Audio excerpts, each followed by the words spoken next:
Good afternoon, LinkedIn. Today I wanted to talk about an aspect of presentations that's often overlooked for a lot of speakers in regards to their preparation, and that's the Q&A session. You have to remember, during Q&A, you're still very much on in terms of presenting in front of your audience. And in fact, it's the last visual memory you're going to leave with your audience. So your body language, your tone of voice, the way you tell stories, everything still has to be on point. Just because you're at the Q&A does not mean that the presentation is over. Quite the opposite.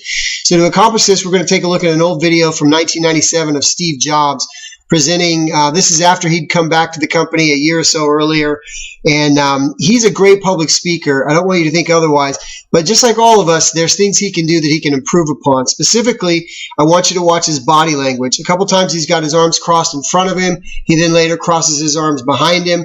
You want to watch that. You want to watch his hands. Avoid this bad body language. Number two, not restating the question. So the questioner asked the question. Steve should restate the question back, paraphrase it back to the person.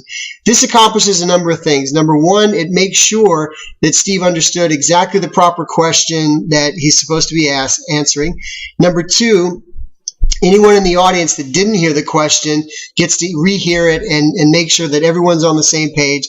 And number three, it gives Steve a couple of seconds, 2, 3, 4 seconds to start to formulate and think about his own answer before he actually starts answering.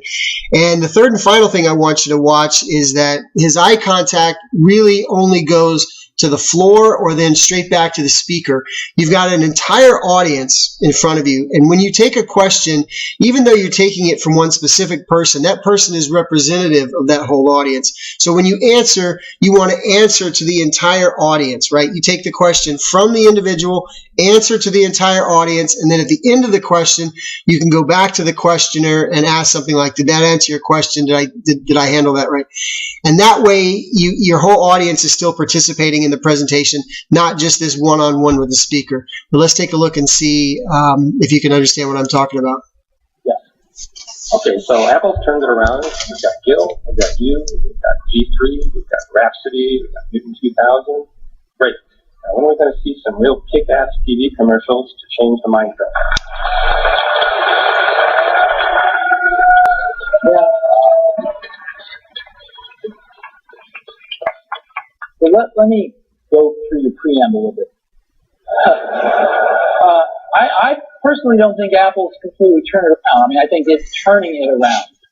And I wouldn't put it in the past tense. I think it's like this right now. And I feel very confident in the team that's managing the pieces of Apple right now. I think they're doing a really good job. And the strategy. So you notice his eye contact. It's either down on the stage or it's back up right to the speaker. And then check out his hands. I really don't like these fingers clasped, that sort of self-soothing gesture. I'd feel much better if he had his hands separated in a much more relaxed, calm manner on his legs. Strategy, I think, is pretty doggone good. So I feel very good about that, and I think it's turning around. I think you're going to see more and more signs of that. I'll give you my own opinion on this because marketing is a subjective thing. And then notice that body language. Notice the arms crossed. He stands up, crosses his arms when he's talking about marketing.